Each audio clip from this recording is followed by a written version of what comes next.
Andrew Martin disse obrigado e sentou-se na cadeira que lhe ofereceram. Ele não parecia estar apelando ao último recurso, mas estava. E assim começa O Homem Bicentenário, novela de Isaac Asimov. Eu sou Andréa de Oliveira. Eu sou Gabi Deali. E este é o Livros em Cartaz.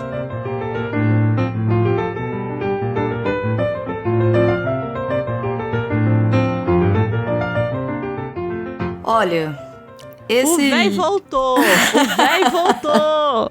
O beliscador de bundas voltou! Está entre nós novamente. Está novamente entre nós. E hoje fui revisitar esse filme que era o quentinho do meu coração quando foi lançado. Mas deixou de ser? Não, então, isso que eu ia dizer. Não deixou de ser. Assisti muito esse filme. Assim, muito. Meu pai amava esse filme. Porque tinha coisa do Robin Williams também, eu acho. Que teve esse boom Robin Williams, assim. Meu pai era apaixonado por ele. Então... eu assisti muito, eu lembro que foi um dos primeiros DVDs que a gente teve, na época dos DVDs. Foi um dos primeiros DVDs que a gente teve em casa. Então, aquela transição de deixar de ter locadora e tudo mais. Então, a gente assistia muito em casa. Eu lembro de assistir incontáveis vezes, mas fiquei muitos anos mesmo sem revisitar. Foi um reencontro e foi um reencontro desses que continuou. É raro, viu? Porque a gente às vezes revisita coisas que a gente fala, meu Deus. É a regra dos 15 anos que o pessoal aqui, fala, sabe? Né? Você fica, meu Deus, o que é isso? Aqui não, aqui eu gostei muito. A gente vai fazer nossas considerações. Mas acho que o fato de talvez eu não achar uma adaptação feliz em alguns sentidos, não tirou de mim o prazer de assistir ao filme. Quem é muito fã do Asimov, muito, muito, muito fã, odeia essa adaptação muito, assim, com força. Dá pra entender os motivos. Então, mas assim, eu acho que ela ainda tem um propósito. É diferente, por exemplo, do Eu, Robô, que a gente falou anteriormente. Nossa, sim, concordo. O Eu, Robô, ele é muito... como adaptação e como filme, é muito ruim. Esse daqui, ele... foi uma escolha. Foi uma escolha. Eu acho que foi uma escolha de como ele queria retratar. E intencional. É o Chris Columbus, o diretor desse filme. Então, o que fez o Chris Columbus? Filme pra família, gente. Então, assim... é o Sessão da Tarde, fatídico Sessão da Tarde. De fato, é isso. É o Sessão da Tarde. Tela Quente, sei lá. Eu acho que mais Sessão da Tarde. Esqueceram sim. de Mim. Acho que mais Sessão da Tarde. Então, assim, eu acho que foi uma escolha dele, de fato, de como fazer isso. E embarcaram nisso, entende? Embarcaram nessa adaptação. Que também não acho muito fácil de ser feita, não. Assim, também não acho. Se a gente for levar a novela em si, eu não acho que seja algo de simples adaptação. Eu acho que talvez não rendesse um longa, assim. Isso, é isso. Você fica com essa impressão? Porque... eu fico. Porque são questões que... já vou adiantar uma parte do meu ponto de vista, porque eu acho que talvez tenha a ver com a minha formação, assim. Talvez não, acho que tem a ver com a minha formação, porque à medida que eu li a novela... e revi o filme, mas eu acho que o filme perde isso. Mas assim, a novela mesmo, ela se chama O Homem Bicentenário, mas ela poderia chamar Humano Demasiado Humano, entendeu? Porque assim, é um show de antropomorfismo, assim. Sim. Se existisse um robô, o único desejo dele realmente, se ele tivesse esse escape, porque é isso, ele é esse robô que escapa a uma regra que existe ali da produção daqueles robôs, né? Se existisse isso, nossa, o único desejo dele, com certeza, seria se tornar humano, assim. Então, Eu acho que, claro, é uma visão um pouco esvaziada do tipo, esvaziada de história com H maiúsculo, uma visão um pouco distanciada não é uma leitura de contexto. Se a gente fosse fazer uma aplicação, que aqui a gente conversa em off de vez em quando, André e eu. De vez em quando, não é sempre, não é todo dia, mas de vez em quando, raramente a gente conversa.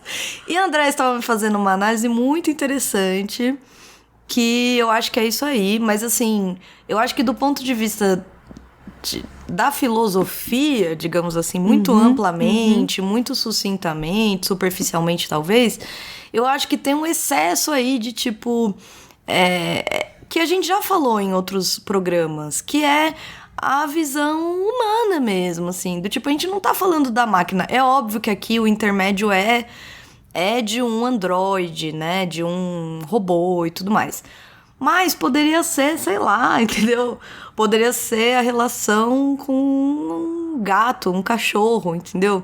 Eu vejo as pessoas fazendo isso constantemente. Acho que no universo a relação do homem com a natureza é uma relação sempre mediada pela própria percepção humana. Então, assim, do tipo...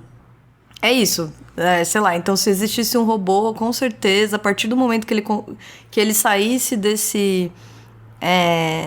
dessa programação pré-estabelecida para ele ia começar a ter os mesmíssimos anseios que nós, as mesmíssimas vontades que nós, até o ponto de culminar ele querer transformar o corpo inteiro dele para se tornar um humano. Do tipo, ele não, né, assim, do tipo... A única percepção possível para um humano é humana. Então, a gente meio que... Eu acho que o tempo todo isso me chamou muito a atenção. Essa espécie de autorreferência, assim, talvez essa seja a palavra. De autorreferência, de antropomorfismo deliberado, sim. né?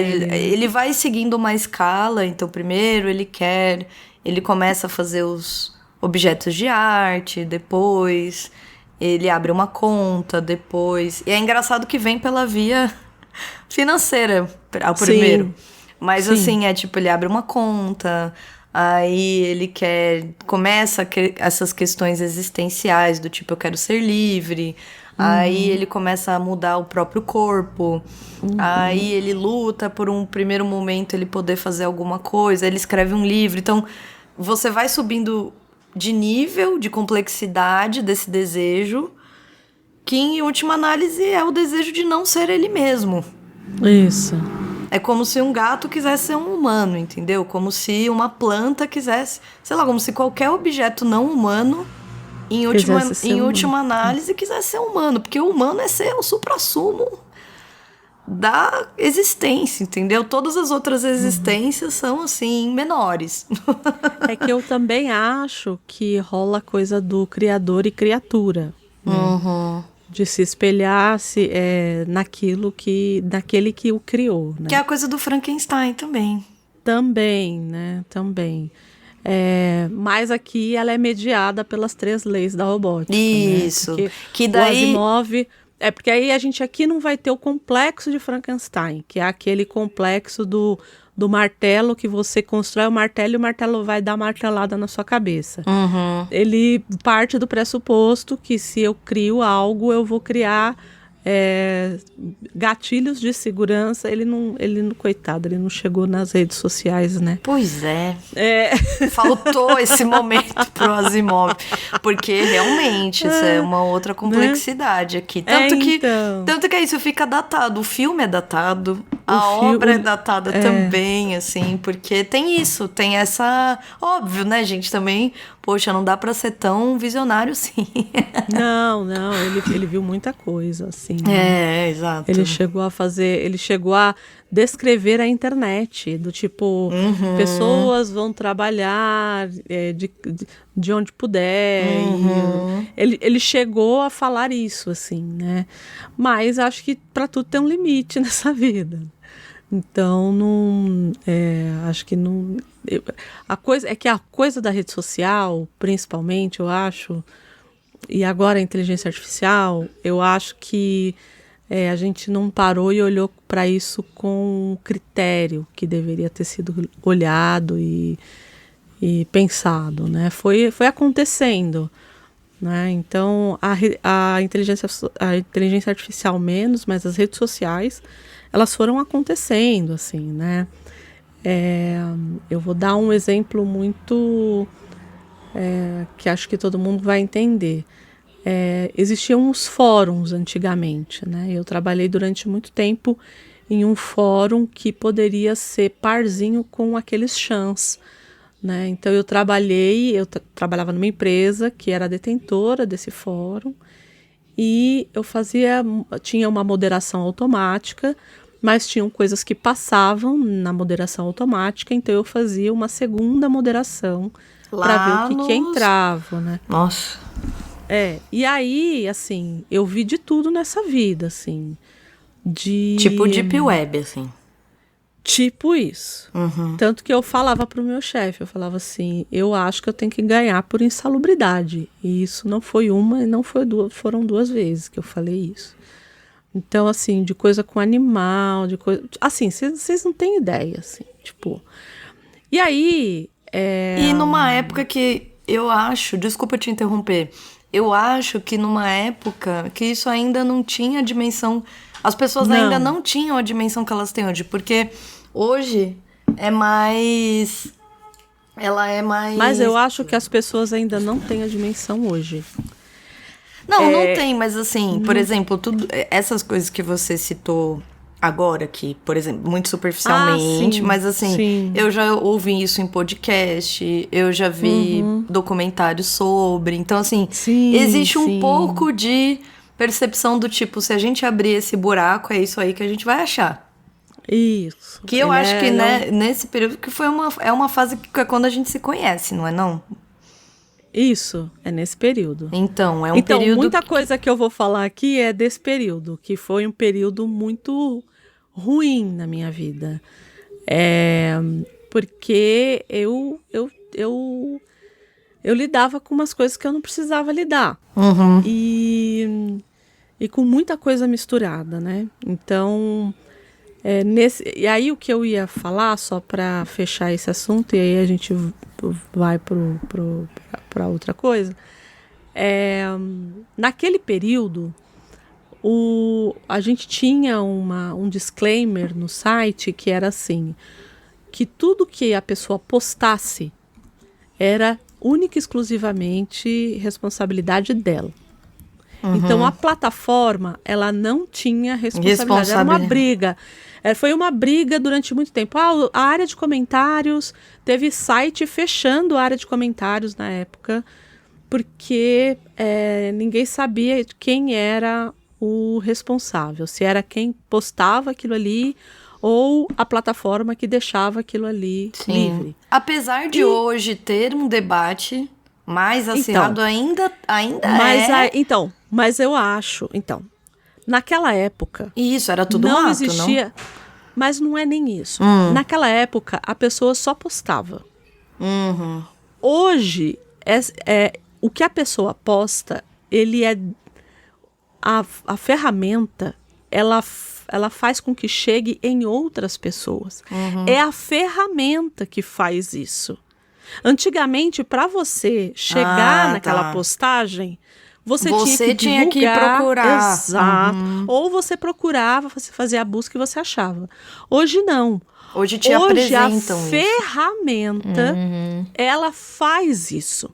Então, assim, dizer que é de responsabilidade do usuário é mentira. Ah, sim. Nossa, mas... Porque, você entende? Só que é de responsabilidade do usuário que postou.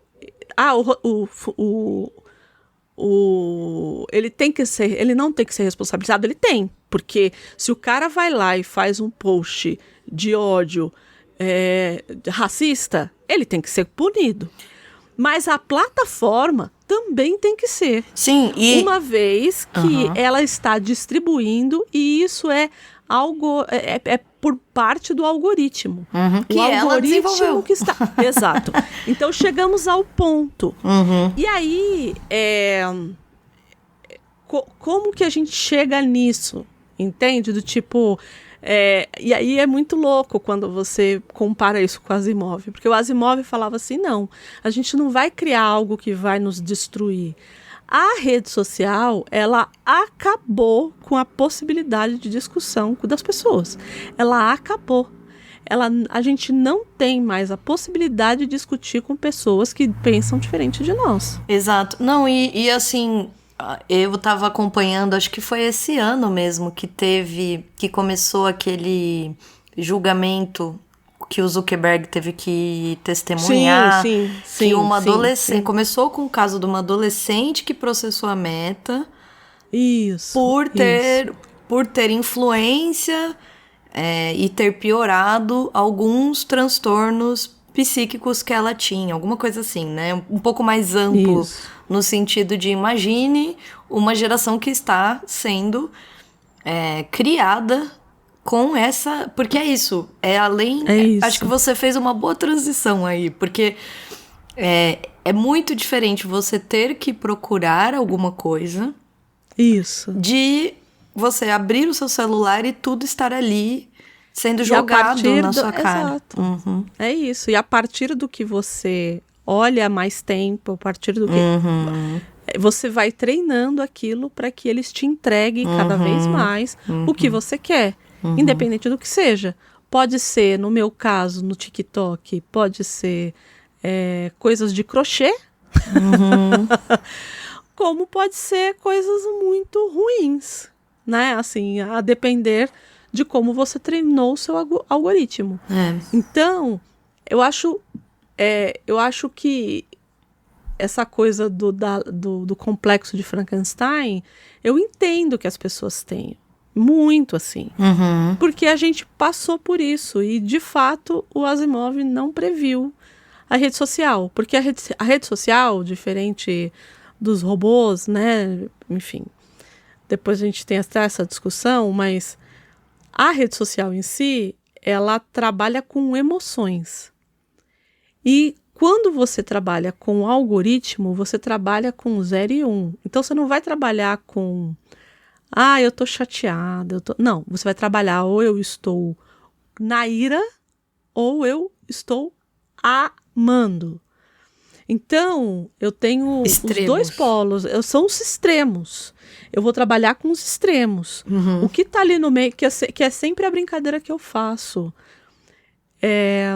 Eu queria muito poder falar que um filme é sessão da tarde.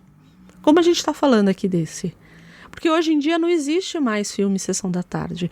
Ou o filme é um filme foda, ou o filme é uma merda. A gente não tem mais essa coisa do filme de conforto, ou do livro de conforto, ou do que seja. Ou tudo é muito bom. Ou da sua crítica não necessariamente interferir na experiência que você vai ter assistindo o filme, lendo o livro, qualquer coisa. Então, às vezes, eu acho que esse é um bom exemplo para mim do Homem Bicentenário. Porque não é como se eu tivesse achado a melhor adaptação do mundo, ao mesmo tempo que provavelmente vai ser um filme que eu vou continuar assistindo o resto da minha vida. É isso, entende? Entendeu? É uma coisa que você sabe que não é espetacular. Isso. Que não vai mudar a sua vida. E que não é pra isso também. Entende? Ai, obrigada. É isso no final. É isso. Não é tudo que precisa mudar a sua vida. Não é tudo que é Dostoiévski, gente. Desculpa. Assim... E ainda bem. Ainda bem. Porque entre um Dostoiévski... É tipo aquele meme. Um pouco droga, um pouco salada. Um pouco droga, um pouco salada. Porque senão, sabe, lance é um lance. Um lance não é um romance. Isso. Senão você pira, cara. Você pira, claro, entendeu? pelo amor de Deus. Ou você fica pedante, ou você pira, ou você finge. Ou você finge que você tá lendo tudo isso. Ou ambos.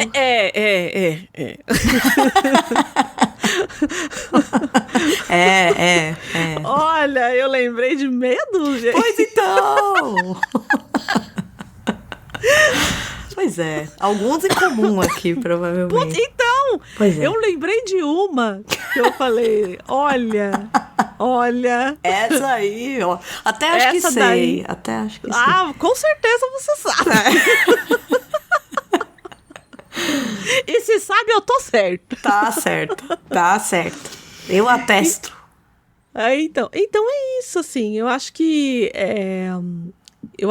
para algumas coisas, principalmente para essa leitura que eu acho que a gente vai ter dessas obras de tecnologia que trazem a ficção científica e que especulam um futuro ou partem, né, de algo que é científico, a gente já elaborou aqui, não é a primeira vez que a gente traz o Asimov, a gente já trouxe tanto o Asimov como outros autores de ficção científica, e a gente sempre fala que a ficção científica, ela não necessariamente ela vai falar a respeito de ciência, mas o motor das mudanças tem que ser científico, né? Então, nesse caso aqui, é um robô positrônico, né? Como no caso da Máquina do Tempo, era uma máquina Sim. que viajava no tempo. O tema é esse. O tema não, é ferramenta, sei lá. O objeto, pronto. Na verdade, é o motor, eu acho. É o motor que vai fazer a história andar, né? Então, a Máquina do Tempo é o que faz a história andar, né? O galvanismo lá no Frankenstein é o que faz a história andar. Então, quando a gente fala de ficção científica, é aquele evento ou aquele... O mote. que vai fazer a história andar, né? E aqui, nesse caso, é o robô, né? Aqui, nesse caso, vai ser o robô. A gente já, como eu já disse, a gente já falou do Isaac Asimov aqui. Sim. Lá no Livros em Cartaz, número 38. Oh, parece outra vida. Lá foi o Eu, Robô, na época que a gente falou, volta lá. Então a gente não vai dissecar aqui é a bom, biografia aproveita, dele. ouve outro episódio dele. Isso. E comenta tá ótimo com a gente. Eu reouvi, porque eu falei, eu preciso tomar cuidado para eu não repetir as coisas que eu falei. Apesar que tem coisa que não vai ter muito jeito. Eu só vou dar uma resumidinha aqui para quem nunca ouviu falar do Isaac Asimov. Ele nasceu na Rússia e ele é naturalizado americano, porque ele foi para lá muito jovenzinho, com 3 anos de idade. Ele acabou desembarcando nos Estados Unidos. Ele é ele é considerado um dos maiores autores de ficção científica. É professor em bioquímica e um autor que escreveu mais de 500 obras, entre ensaios, livros, romances, né, contos, novelas, enfim. Mas como tanto que ele é chamado de o bom doutor, né, ele é da área acadêmica, então ele escreve muito. Bom, a gente conhece muito ele por conta desses conceitos fundamentais, tanto do gênero da ficção especulativa, como das 3 leis da robótica, que acabam explorando essa relação entre a ética, né, os humanos e as máquinas. E aí, para quem nunca ouviu falar das 3 leis da robótica, eu vou falar também delas aqui, que é o que vai fazer base para esse filme e para essa novela. Tanto que ele já começa a novela descrevendo as 3 leis da robótica. Isso. A primeira lei é: um robô não deve fazer mal a um ser humano ou, por inação, permitir que um ser humano sofra qualquer mal. Então, ele não pode matar um ser humano do nada. E ele também não pode ver um ser humano querendo pular da ponte e não fazer nada. Então, ele não pode deixar que esse ser humano sofra. A segunda lei: um robô deve obedecer a qualquer ordem dada por um ser humano, desde que essa ordem não interfira com a execução da primeira lei. Claro. Então, eu tenho um robô, eu não posso pedir mandar ele matar alguém, bater em alguém. Exato. Então é isso. Então ela vai se fechando, né? Ele tem que me obedecer porque eu sou um ser humano, mas desde que isso não viole a primeira lei. Claro. E a terceira lei Um robô deve proteger a sua existência desde que essa proteção não interfira com a primeira e a segunda leis. Então, ele tem que se preservar, mas se essa preservação botar em xeque tanto a primeira quanto a segunda lei, ele tem que abrir mão disso. Da sua própria existência. Da sua própria existência. Bom, o Asimov, ele escreveu só sobre robôs? Não. Mas o grande feito dele foram as séries de robôs, né? Então, essa fixação dele pelos robôs vem basicamente por conta do tal do complexo de Frankenstein, que a gente falou um pouquinho antes. Nós já fizemos um programa de Frankenstein também, o ano passado. E falando de Frankenstein, qual que é o grande medo, né? O que é o tal do complexo de Frankenstein? É a criatura se virar contra o criador. Uhum. Então, que é aquilo que eu brinquei, né? Você não vai construir um martelo e esse martelo vai se virar contra você. E te martelar. Então, e vai te martelar. Então, a ideia é essa, né? Temos que fazer com que isso não aconteça. Para falar sobre robôs, a gente sempre vai ter que puxar aqui o Karel Čapek, que cria o nome robô. E de onde vem esse nome robô? Esse nome robô ele deriva de uma palavra da língua eslava e de outras palavras, de outras línguas ali parecidas, né, perto, que é a palavra robota. Essa palavra pode ser traduzida como escravo ou como trabalho forçado, né? E é isso. E aí quem dá esse nome, na verdade, é o irmão do Karel Čapek, porque o Čapek ele queria dar o nome para os robôs na peça dele. Ele escreve uma peça chamada Hur, que é uma peça que fica famosa porque a história essa empresa cria os autômatos que são criados dentro dessa peça. Eles não são robôs como o do Asimov, eles são de protoplasma, que são unidades biológicas. Olha só como era pra frente, né? Tá. Essa peça é de 1920. Só que o que acontece ali? Existe um levante das máquinas contra os seres humanos. E o Asimov, ele não gosta da peça. Quando ele é confrontado com a ideia, né, ele fala assim, olha, eu não gosto da peça. A única coisa que eu acho que essa peça ela traz de bom é reconhecer o nome robô, né, a criação do termo para o que ele vinha a fazer depois. Né? Não era para ser robô, na verdade, né? Como eu estava falando, era para ser labore, né? Que é o termo latim para labor, né? Para trabalho.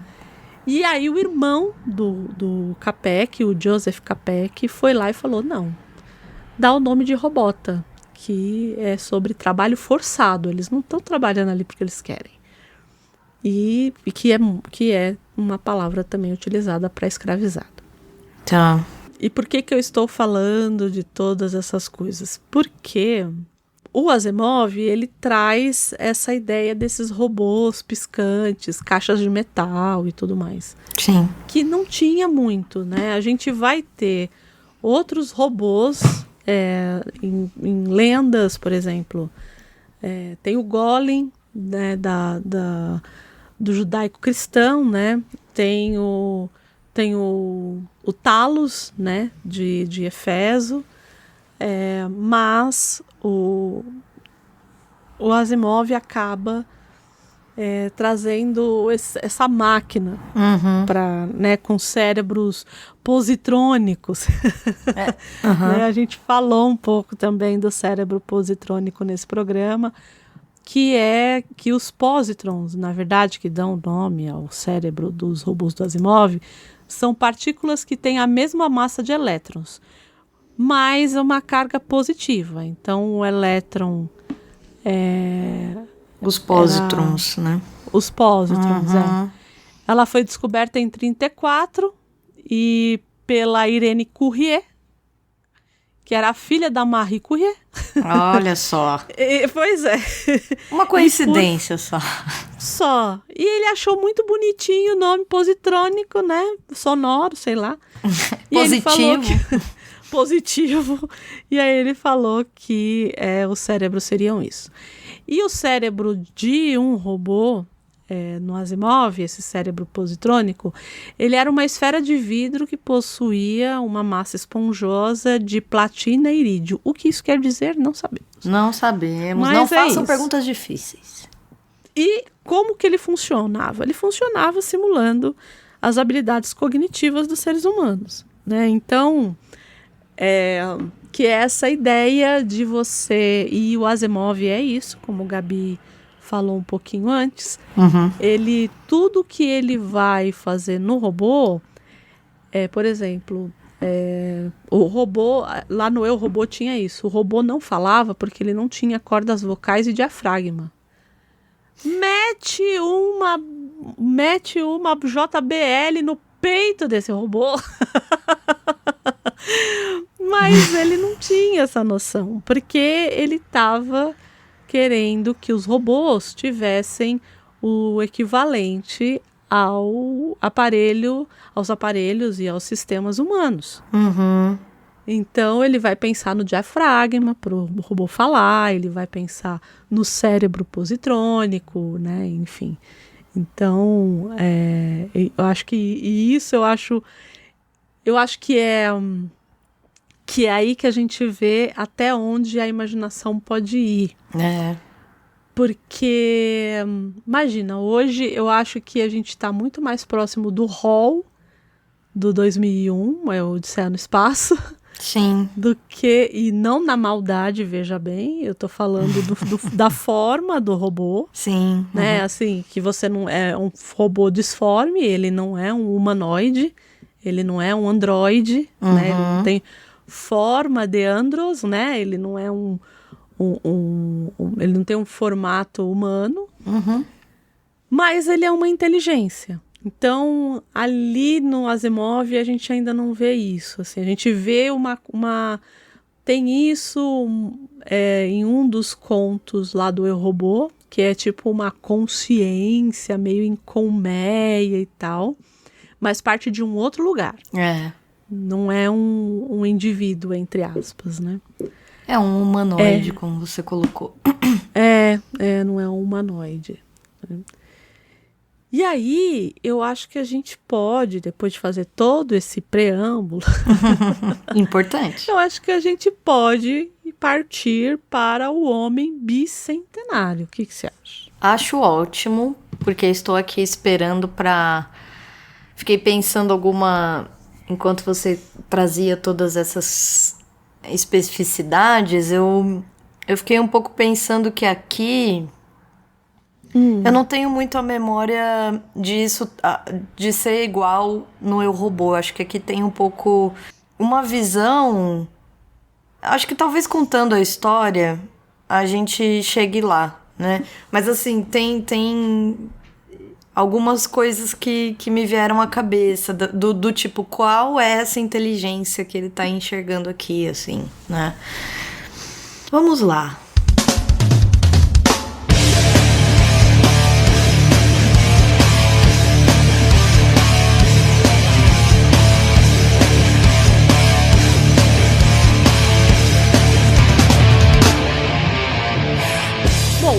Bicentenário é uma novela, como a gente disse, ela tem um pouquinho mais de... vou pegar aqui, ela tem um pouquinho mais de 40 páginas, ela tem 43 páginas, pelo menos na minha edição. Na minha também. Eu ouvi a edição da Aleph. Idem, eu também. Já tinha lido a edição da LPM.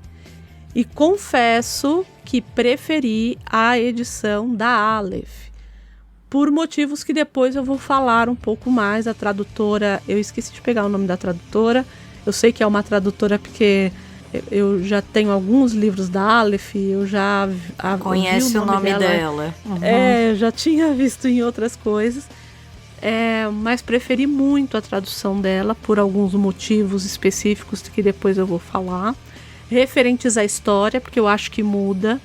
Inclusive no filme eu também acho que muda. Também acho. Também fazem uma tradução ruim, eu acho, no filme. E aí depois a gente conversa a respeito disso. Mas é um livro, né, uma novela de 1976.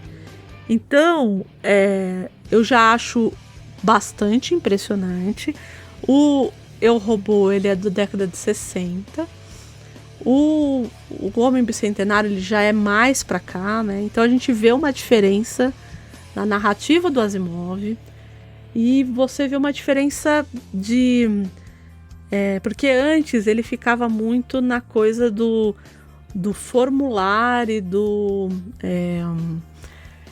e do ambientar as pessoas naquele mundo que ele estava fazendo. E ele ficava muito preso.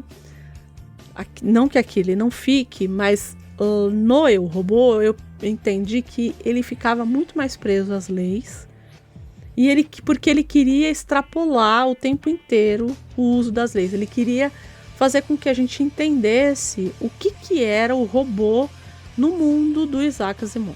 Né? Uhum. Aqui ele não tem tanta essa preocupação.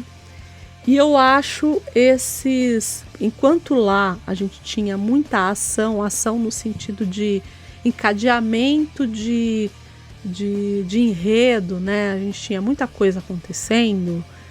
Eu acho ele menos filosófico, se é que a gente pode chamá-lo assim. Uhum. Eu acho ele menos contemplativo do que o Homem Bicentenário.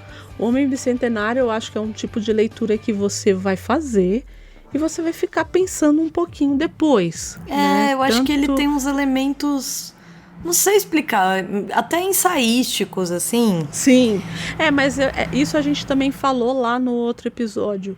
O Asimov, por ter essa veia acadêmica muito forte, uhum. Eu acho que ele... Para mim, né? Uhum. Em termos de narrativa, a narrativa dele não é ruim. Ele escreve muito bem, mas ele escreve nesse lugar do ensaio. Ele um pouco mais cru, assim, né? Isso. Eu acho que a narrativa dele é muito ensaística, como você falou. Eu acho que ele está mais no lugar do ensaio. Ele quer... Sabe quem faz isso também? Com 1984, o George Orwell. Eu acho que é o mesmo lugar. Mas é porque é ficção científica? Talvez. Talvez a impressão que me dá é que ele cria uma hipótese, um mundo hipotético, para mobilizar alguns conceitos, algumas ideias. E aí a gente, por embarcar nessa criatividade que ele tem, nessa proposta que ele traz, você surfa nela, você entende o que... Tanto que o que eu ia dizer aqui é que esse robô, esse ser pensante aqui, ele também é visto como sempre bom. Eu sei que tem as leis da robótica, que eu acho que é a premissa, do tipo, ele não vai ser violento, ele não vai matar, ele não vai ultrapassar essa base que ele tem, mas é um pouco isso, assim, ele nunca se corrompe, do tipo, até o último segundo, tudo que ele mais quer é só, né, entre mil aspas, o único desejo real é esse. Então, eu acho que tem... Eu tô esperando a Andrea chegar onde ela vai chegar, porque eu sei que ela vai chegar nesse lugar, que eu acho que conjuga com esse lugar que ela vai trazer. Então, mas é isso, acho que tem um pouco uma inocência também, assim, não se do tipo, sei lá... Eu acho que é uma visão desses robôs, principalmente no começo, quando eles entram na vida das pessoas, é uma visão que a gente tinha muito da infância anteriormente. que é essa visão de que a criança é sempre boa. Né? Que a criança, ela não é um ser... Rousseau.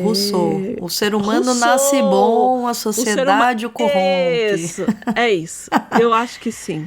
Eu acho que tem esse lugar do Rousseau aí. Não, total. Acho que tem totalmente, sim.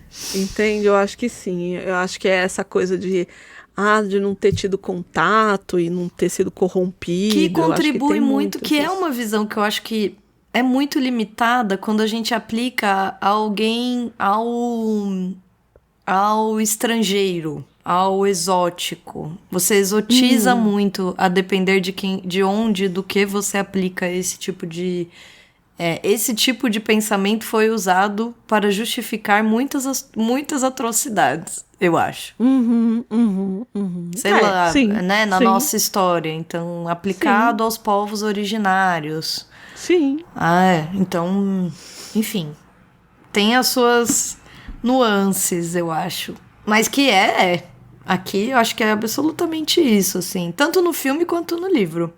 Sim, porque ele é sempre visto como aquele que precisa aprender. Né? Então, total. ele precisa aprender não só ao comportamento ele tem que aprender a ser um ser humano. Né? Então, acho que tem essa visão aqui também muito forte, né? desse ser humano. Né? E o que é esse ser humano? Entende? Em 1976 é muito complexo a gente trazer algumas coisas aqui, principalmente para um autor que tem algumas problemáticas. Né? O Asimov, a gente sabe que tinha uma misoginia forte, que tinha um racismo forte. Então, por mais que ele seja um excelente autor e que nada do que eu disse aqui invalida a sua contribuição que ele fez para a literatura de ficção científica, a gente sempre tem que ir com esse lugar. E assim, também é muito complexo porque a gente está falando de 1976. Ele era, talvez de forma mais descarada, mas quem não era? Também tem isso, né? Então, eu acho... E aqui sem passação de pano. Né? A gente fala isso no programa passado, né? Que é desonesto se a gente não falar isso. E eu concordo, eu acho que a gente tem que deixar claro, assim, algumas coisas. E no caso do Asimov, ele era um gênio mesmo, assim. Mas tinha uma como é que eu vou dizer? Uma inteligência emocional talvez bastante limitada, ou limitante, enfim. Enfim, a história, né? Pra gente não ficar aqui metendo pau no Asimov. Não é nossa intenção. Não. Não é a nossa intenção. De novo, Asimov escreveu coisas maravilhosas, inclusive O Homem Bicentenário, que eu gosto muito do texto. Sim. E gosto muito de O Robô também. Mas ele tem que ser lido numa chave um pouco diferenciada. Porque se a gente for levar a ferro e fogo, a gente não lê. A gente vai fazer a Andréia lendo Monteiro Lobato. Né? Então, total. tacando o livro na parede. Então, assim, tem que... A que custo?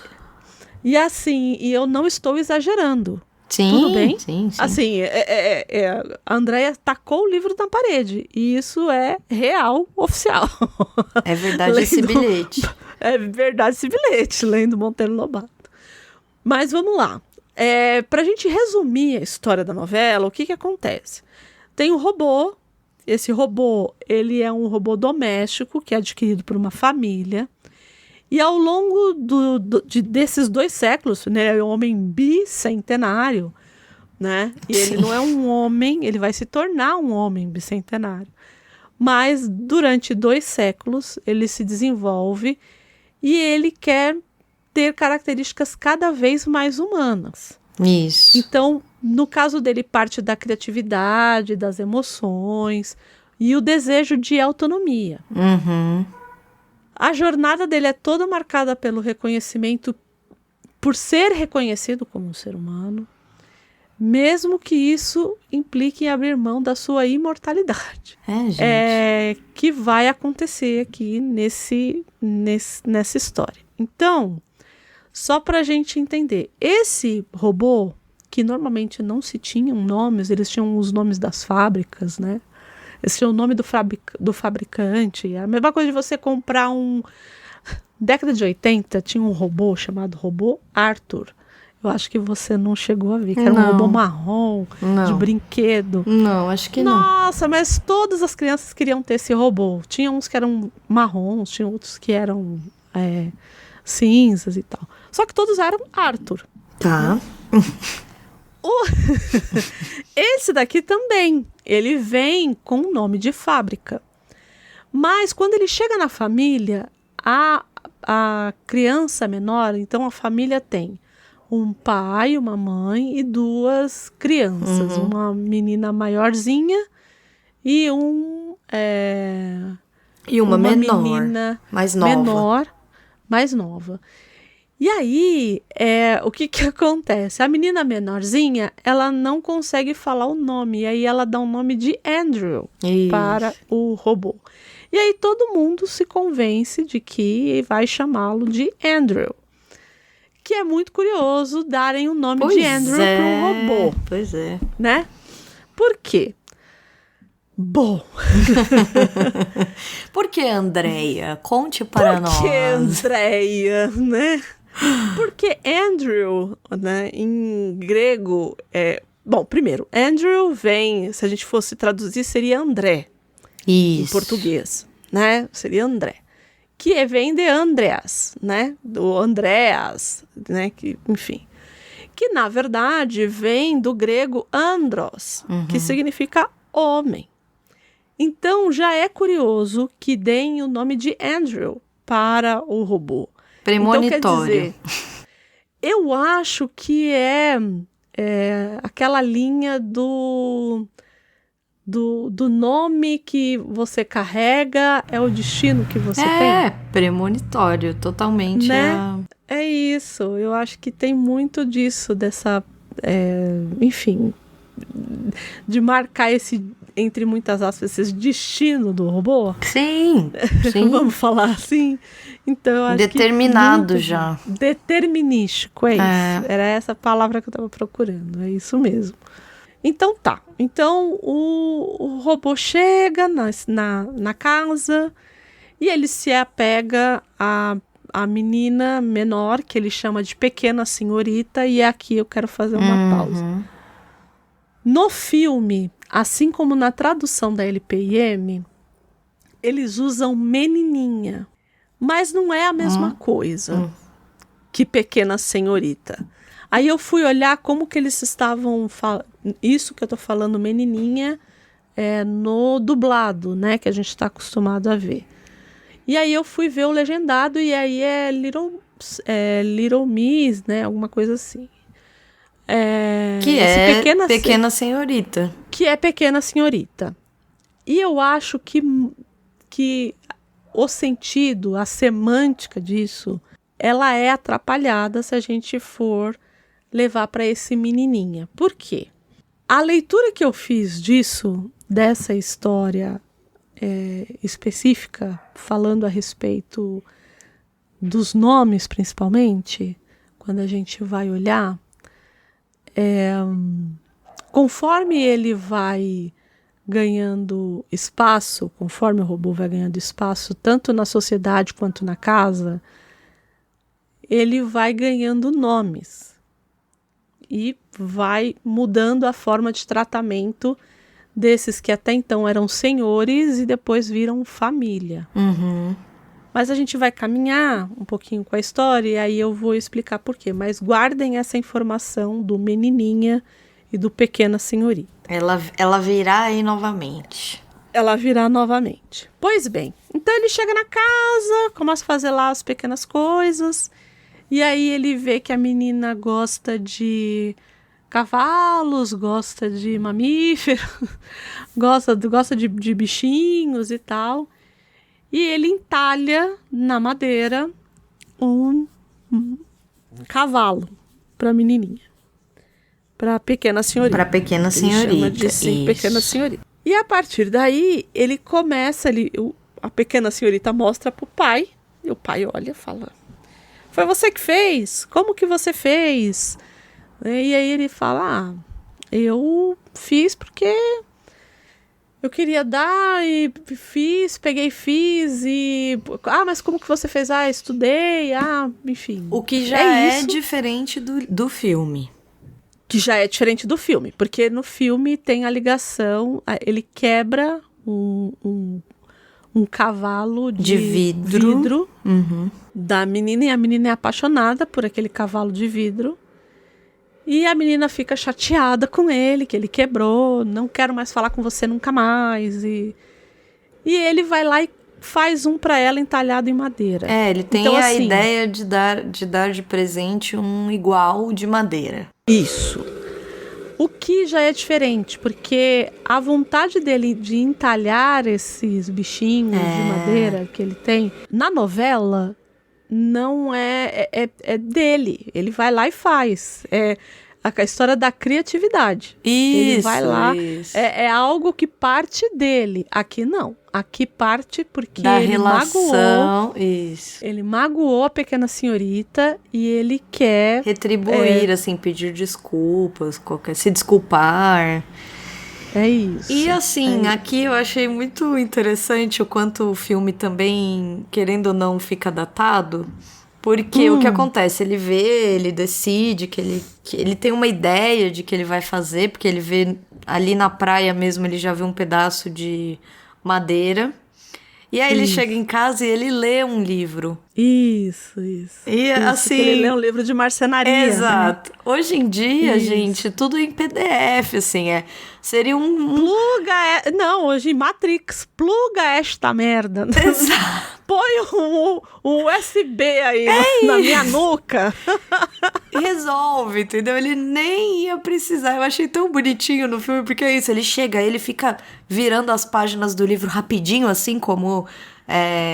pegando rápido as informações, como se ele lesse muito rápido, mas ele não tem isso internamente, ele não tem ali, sei lá, não tem o Google, que ele pode procurar esse PDF, ele não tem sei lá, um acervo, uma nuvem, qualquer coisa. E assim, eu acho que não seria uma solução que o Asimov proporia, porque o Asimov era muito amigo do criador de Star Trek. E no Star Trek já tinha computadores que liam os arquivos, que nada era papel mais. Então, assim, eu também acho que aquela solução, de novo, a gente está falando a solução de um do filme, né? Isso, a solução do filme. Eu acho que a solução do filme, ela funciona porque é um filme para família. E aí é para as pessoas entenderem. Então ele foi lá. Isso, tem um diálogo com quem tá assistindo. Isso. É isso, eu acho que tem muito. Porque se fosse Star Trek, iam colocar lá que o computador leu. Eu acho que não é foi uma solução que, sim, ela é datada, mas eu acho que ela é datada para... proposital. Ela é proposital. Eu acho que... porque, por exemplo, Star Trek é de 60. Sim. Mas quem assistia Star Trek? Aqui a gente tem uma proporção muito maior. Exato, com certeza. Exato. Tanto que é isso, no filme é muito evidente o que ele vai fazer. Porque primeiro cai tem todo um drama, porque cai o cavalo de vidro no chão. Então tem uma música dramática do tipo, caiu no chão, se espatifou. Ela briga com ele. Ela briga com ele, ele olha para o chão, ele vê um pedaço de madeira. Então tá muito óbvio que vai acontecer. Assim. Isso. Ai. É muito bom, né? Sim, eu adoro. Porque tem um dramão, a menininha, a pequena senhorita faz, saia daqui, menininha super bonitinha. Eu te odeio! Não fale mais comigo! Aí ele olha todo pro chateado chão. lá e vamos assim, eu acho que isso pra mim pega. O robô tem a cara do Robbie Williams. Uhum. Não precisava, né? Pois é. Cara, aquilo é tenebroso. É tenebroso. Esquisito demais. Ele É esquisito demais. não é. Não. Eles podiam ter posto outro rosto ali, né? Um rosto mais Mais Eu neutro, entendo. mais neutro. Então, mas você acha que... Porque ele só vai se transformar lá pra metade, pro final do filme. Acho que o quarto final do filme, talvez, terço final do filme. E aí, como é que você vai deixar a cara do Robbie Williams de fora desta merda? Você não vai deixar. Mas A assim, jeba dele.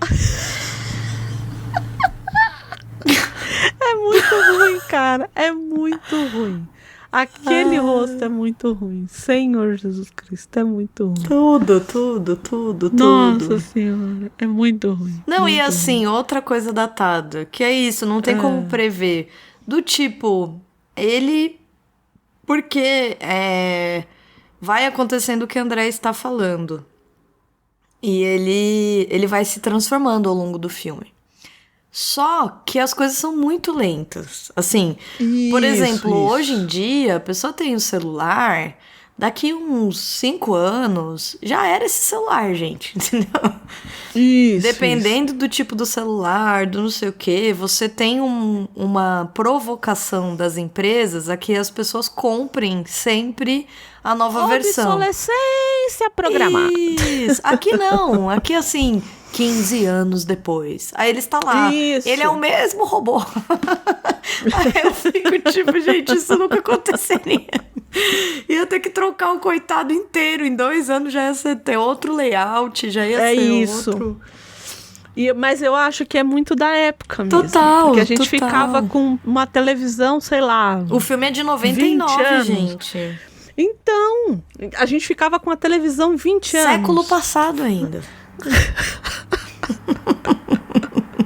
É isso, ficava com uma televisão 20 anos, com tudo. Apesar que eu tenho uma televisão que tem 20 anos. Então, é que é uma... Eu acho que o exemplo melhor pra gente hoje é o celular mesmo. É o celular. O celular, ele esse aparelho que ele tem a obsolescência programada. Ele vai programaticamente parar de funcionar em algum período curto. Em algum momento. Exato. É. Então, é a descontinuidade em série que vai te provocar a comprar outro. Computador tem um pouco isso. Ah, tem muito disso. Né? Sim, computador. Televisão tem também, mas assim, acho que dá pra ter. Alguns eletrodomésticos dá pra ter por mais tempo. Carro, acho que ainda dá, não sei. Controverso. Mas o celular, especificamente o celular, eu acho que ele tem quase isso embutido nele. A própria... Pois é, e aí a gente fica com esse monte de celular. Pois é. Né? Que aí você pega... Fica você criando manda lixo, fica criando isso. acúmulo de lixo, enfim. Algumas pessoas fazem algumas coisas. Eu, por exemplo, tenho um celular que eu transformei num minigame. O meu pai, ele usa o celular antigo dele pra ver coisa do banco. Que ele tem medo de andar com o aplicativo do banco no celular que ele usa. Você sabe que eu sou essa pessoa, né? Então, aí ele tem lá o celularzinho antigo, que tudo que tem de mais valioso está nesse celular. Então, no meu caso... Só que isso é um problema. Porque a hora que parar de... Eu normalmente eu compro... Olha, eu já me expondo. Pra variar, né?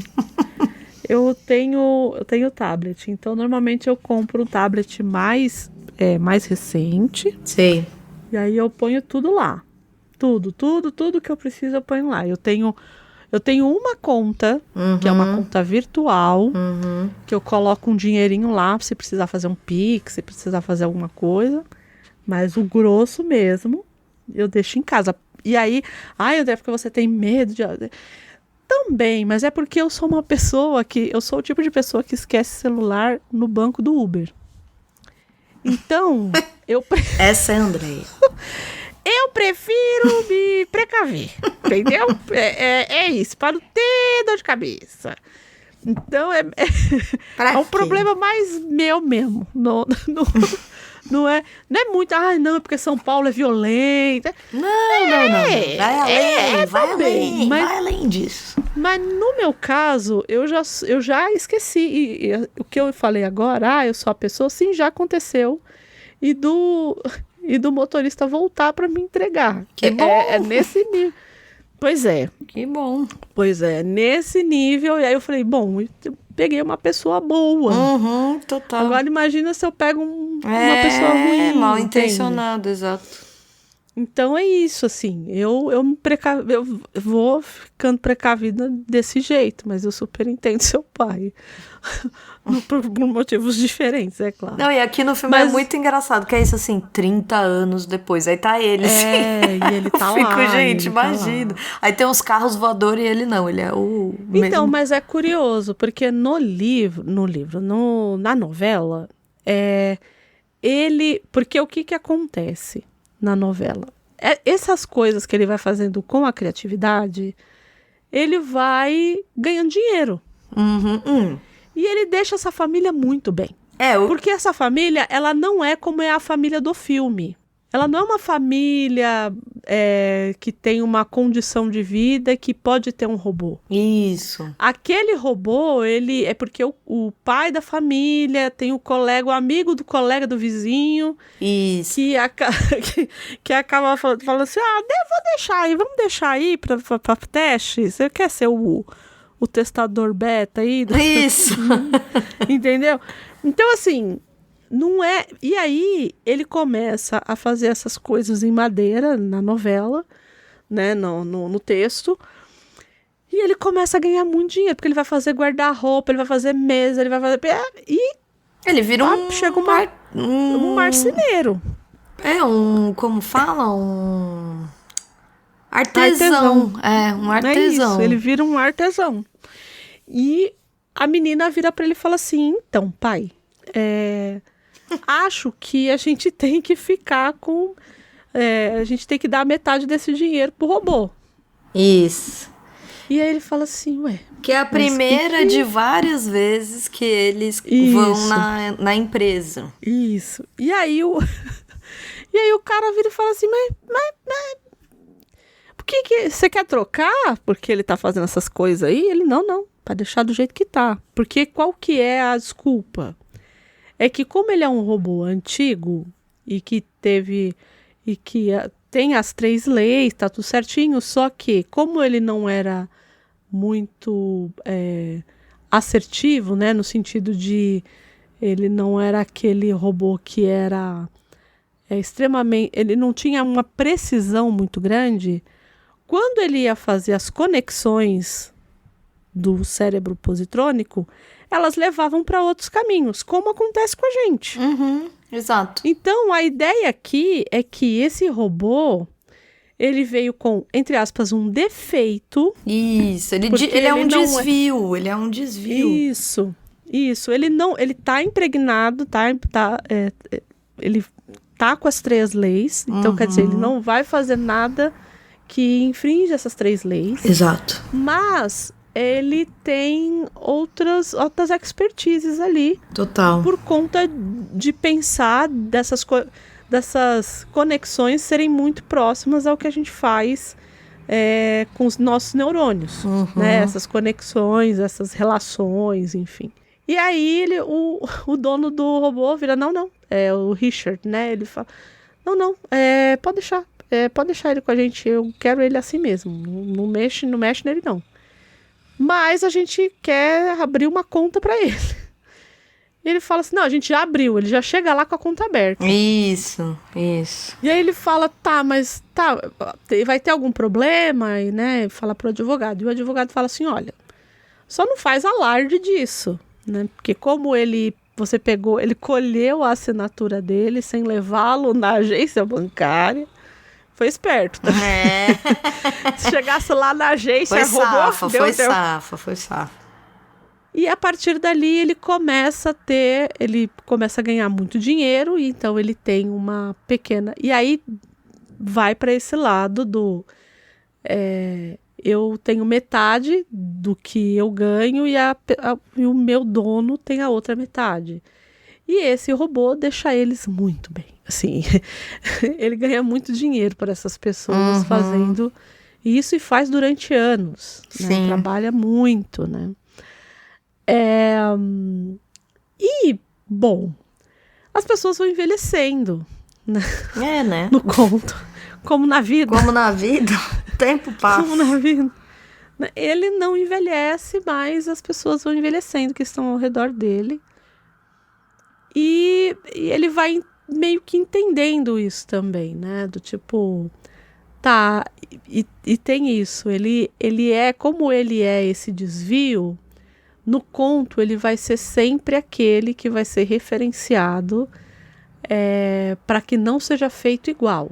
Então, por exemplo, quando descobrem que ele tem a criatividade, vão estudar o cérebro dele, porque não querem que isso aconteça com os outros robôs. Porque, de novo, se isso acontece, vai criando-se autonomia que não se quer de um escravo.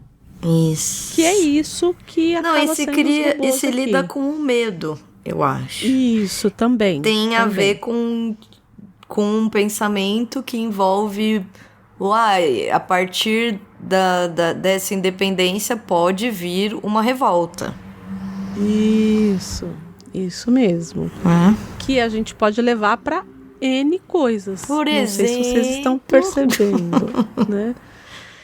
Por exemplo... A gente pode levar, por exemplo, pro... Não que seja. Pro trabalho. Não que seja, mas assim, a gente pode levar, por exemplo, pro trabalhador de hoje em dia, né? Que as pessoas têm medo, né? Mas aqui eu acho que o espelho é muito claro com os escravizados. Desde a coisa do nomear, né? E dos pronomes de tratamento. Por isso que a gente falou lá do Pequena Senhorita, lá atrás. Por quê? Não se tem muito aqui no Brasil. A gente tem um pouco, né, da coisa do sinhazinha, a gente tem um pouco dessa coisa que meio que mistura ficção com... Se tem pouco claro como que eram esses tratamentos aqui no Brasil. No caso dos Estados Unidos, era muito claro. Enfim. Os Estados Unidos têm uma escravização muito bem documentada, né? E ele tá aí pós ápice de Martin Luther King, por exemplo. Isso. É muito próximo. Não é a mesma década, mas acho ali muito próximo. É próximo. E aí, por que eu tô falando isso? Porque essa coisa da dinâmica dos pronomes de tratamento no período ali da escravidão nos Estados Unidos, o escravizado, ele era uma propriedade, mas ele não tinha um título. Então, você nunca ia se referir a um escravizado como senhor, como senhora, ou como senhorita. Título social. Isso. Você sempre ia se referir pelo primeiro nome, isso independente da idade. Então, se fosse um senhor, como a gente normalmente faz, ele não seria o senhor fulano de tal, nunca isso ia acontecer, independente da idade que esse escravizado tivesse, né? Então, e essas correlações, elas eram, por exemplo, podia ser uma criança que era o filho do senhor de escravo, ele ia ser chamado por senhor, e o escravizado seria chamado pelo primeiro nome. Então, essas relações, elas existiam assim. que não devia ser muito diferente aqui no Brasil, mas, de novo, nos Estados Unidos, isso é muito bem documentado. Tem também essa coisa do uso de menino e menina, ou girl, né? Boy, girl. Sim, esses... Para reforçar, de novo, para reforçar a hierarquia. E aí eu vou militar um pouco aqui. É mais ou menos o que acontece quando a gente trabalha só com homens. E aí... Nossa, sim. E aí o pessoal fala assim, a mocinha ali, ó. Sim. Você vai conseguir, mocinha? Ah, mas a mocinha falou... Nossa, não, mas assim, quem vai uma fazer coisa a que você mocinha? vê muito clara em entrevistas. Quando, Sim. por exemplo, a jornalista é uma mulher... Sim. E ela sim. entrevista, sei lá, um homem bem mais velho, um político, sei lá, um empresário, qualquer coisa assim. E ao invés dele, quando ele responde, ele tratar por qualquer tipo de coisa, de nome, ou de cargo, ou de qualquer coisa, ele se refere com isso, assim, do tipo... Ah, como você bem sabe, querida. Qualquer coisa assim. Isso. Sabe? Isso. Eu vejo muito isso na televisão, assim. É algo que eu acho muito comum, muito comum. Mas isso é muito comum nesse lugar quando você vai para o diminutivo, normalmente ele tem dois aspectos. Ou ele é carinhoso, ou ele é de diminuição. Isso. Mesmo, né? Por isso que é diminutivo. Mas no sentido de diminuir você do seu lugar. Isso, é de então, te destituir de qualquer poder, de qualquer isso. Então formalidade. Você tem a literatura de mulherzinha. Isso. Você tem... Então, é isso. Né? Então, ou então, essa coisa do infantilizar, que é muito comum, ou do diminuir, porque criança não tem, principalmente aqui, né, nessa denominação que eu coloquei aqui, criança não tem direito, né? Então, nesse caso aqui, é bem por isso. Ele era normalmente tratado pelo nome próprio, pelo primeiro nome. Mas essa coisa do boy, girl, era para reforçar essa hierarquia. De subalterno mesmo. Os escravizados, eles eram forçados a se dirigir aos proprietários usando o master, né, mestre, senhor, e mistress, né, senhora. Ou miss, e, enfim, as termologias de senhor, senhora e senhorita, né, no final das contas. Sim. Bom, e por que eu tô falando de tudo isso? No filme e na novela, como eu disse, ele trata todo mundo por senhor. Então, o Richard é senhor, né? O Richard Martin é senhor. A menina mais velha é senhorita. E a menininha, que é pequena senhorita. Isso. E aí chega um momento que... por conta... E ele vai muitas vezes à corte, porque ele quer muitas coisas. Isso. Ele quer muitas coisas, né? Então, assim, num primeiro momento, ele quer ser livre. Isso. Porque ele se sente escravizado. Ah, mas a gente não te trata bem? Não é isso. Ah, mas não vai mudar nada. Então... eu vou continuar, vocês vão continuar... eu vou continuar aqui com vocês, não vai mudar nada. Então, mas por que você quer ser livre? O que é ser livre? E ele fala que ser livre é não querer que as pessoas digam o que ele tem que fazer. No final, por conta das 3 leis, ele vai fazer o que um ser humano vai pedir para ele fazer. Isso. Não tem jeito, né? Isso está é da natureza dele. Sim, está na base dele. Está na base dele. Mas ele quer que essa família o trate como um igual. E aí, o pai da família, que até então era muito cordial. Foi ele que iniciou em muitas... Isso.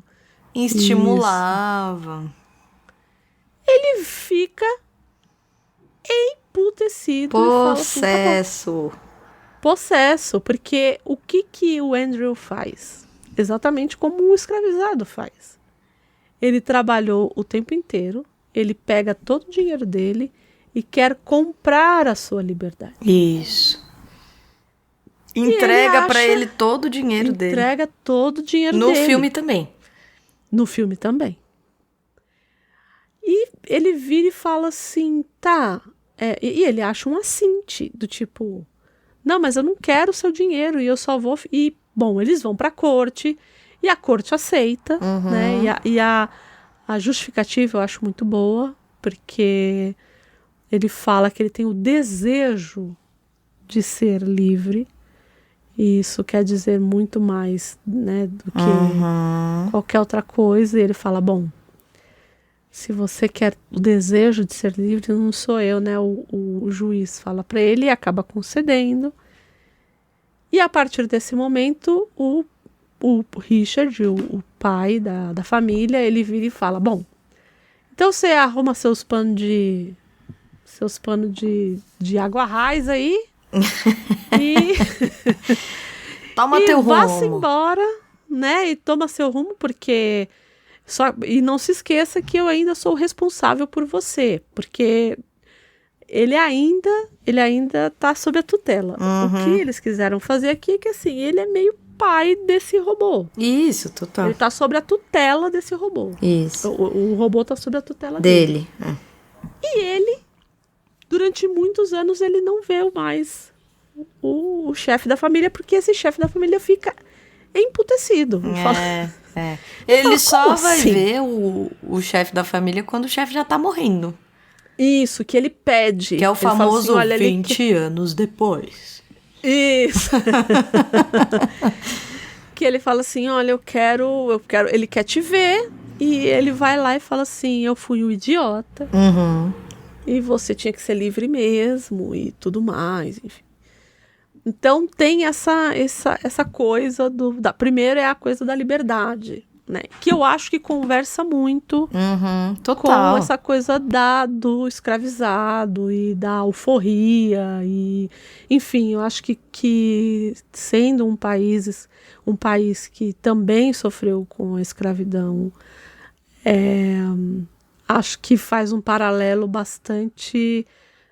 Acho que, se não claro, mas bastante evidente. Não, com certeza. Acho que bem claro, bem evidente. E por isso que a gente falou a respeito do menininha, porque tanto na tradução da LPM quanto no filme, ele chama o tempo inteiro essa criança, até ela envelhecer e morrer, de menininha. E aí fica parecendo que é mais um lugar de infantilizar, de afeto, de infantilizar do que de obediência. Num primeiro momento só de obediência. No segundo momento a gente percebe que, tanto que fala, né? Todos ele começou a chamar, porque o filho, aí essa menininha ela já tem um filho. Isso. É esse filho que fala, não, você não vai me chamar mais de pequeno senhor, você vai me chamar de George, que é o nome da criança. Isso. E aí ele fala, ele me chama de Andrew e eu o chamo de George, porque ele quer que eu o chame de George. E assim, ele no livro, na novela, ele não é tão... O filme pinta ele como um cara muito malvadão, assim. O George, né? O filme. No livro ele não é. É porque livro, assim... Ele é zero, Isso, porque assim, nos dois, nas duas obras, o Andrew continua com uma ligação com essa família muito longa. Então, Que é a família dele, no que final, é a família né? dele, Sim. exato. Que de geração a geração, ele se aproxima mais de um, se aproxima mais do outro, do bisneto, do tataraneto. E de certo modo, à sua maneira, cada um deles contribui um pouco para que ele atinja um pouco, chegue mais perto de atingir a sua independência. Isso. No filme, que eu acho que é a principal divergência, e aqui fica bem evidente, que eu acho que é o momento que quase rompe mesmo com a obra original. É nesse momento, assim, porque no filme a ligação do Andrew é com a pequena senhorita, A Portia. Isso. e as descendentes mulheres dela. Isso. Então, e eu acho que o filme tem, assim, ele não chega, é isso, ele não chega a me incomodar deliberadamente, mas eu acho que tem um viés, assim, super, como dizer, eu acho que tem um lugar específico das mulheres nesse filme. Sim, que é o lugar do romântico, que é o Romântico interesse ou romântico. totalmente ridículo, que é Isso. que é a menina, porque assim, aí o que acontece com o Andrew na novela, em um determinado momento, apesar dele gradualmente querer essa independência, essa liberdade e tudo mais, ele se aproxima do seu gênero, do seu gênero. Então ele começa a querer escrever um livro sobre os robôs, um robô escrevendo os livros sobre o robô. Então não é assim o olhar do outro sobre o robô, é um robô olhando para os robôs. Não é a US Robots escrevendo um manual sobre o robô. É um robô escrevendo sobre, entre milhões de aspas, sobre as experiências de um robô. Isso. Então ele entra num processo de autoconhecimento, de crítica, enfim. O filme traduz isso como uma espécie de uma busca, assim. Eu quero achar alguém igual a mim. O filme subverte muito essa lógica, porque o filme eu sou muito diferente. Isso. Eu sou diferente de todos os robôs.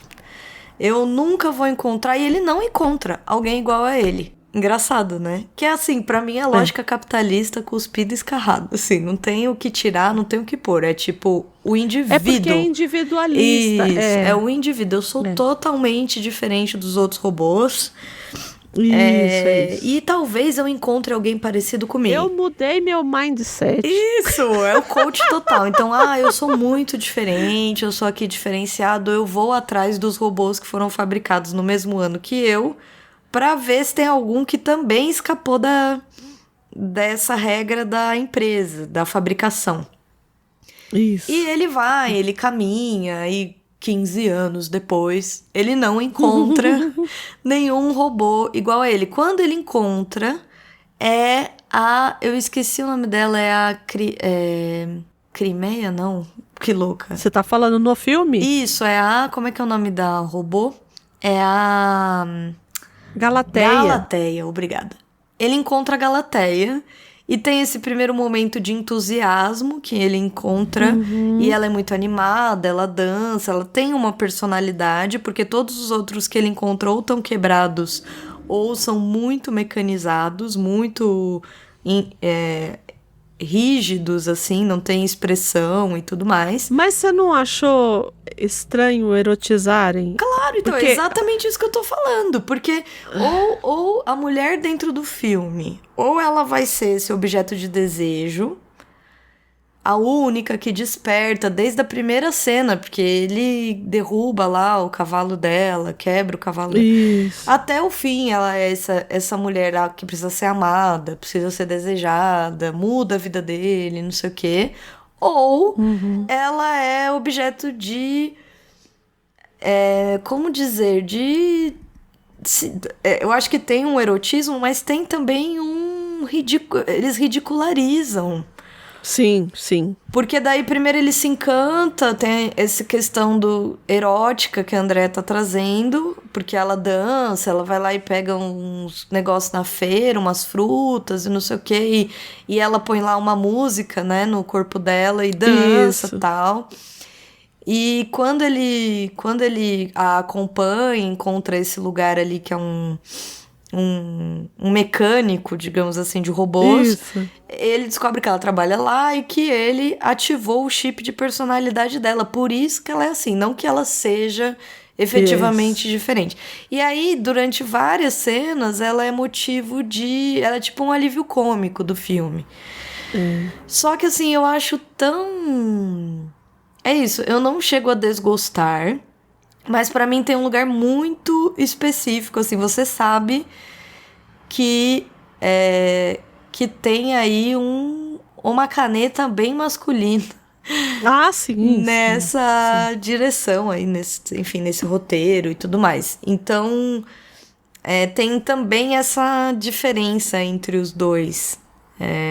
Eu acho que tem esse primeiro... Porque é isso, na novela, ele tem uma identificação absoluta. Apesar dele querer ser considerado humano, ele quer ser considerado humano porque ele sabe que é considerado socialmente outra categoria. Isso. Mas ele ao isso. mesmo tempo, ele se identifica totalmente com, digamos assim, o gênero robô. Isso. É isso. No filme, não. No filme ele é Não. assim, nossa, ele é o único, entendeu? Nossa, calhou que ele, entendeu? Ele, no meio de todas essas centenas de milhares de milhões de robôs, ele é o único que, sei lá, é criativo, que tem desejos e nananã. Então, e aí, em paralelo com essa diferença, tem a questão da família, porque na novela, a família é um pouco caminho paralelo, porque aí o que acontece? No filme, tem esse filho da pequena senhorita, que é um grande de um babaca.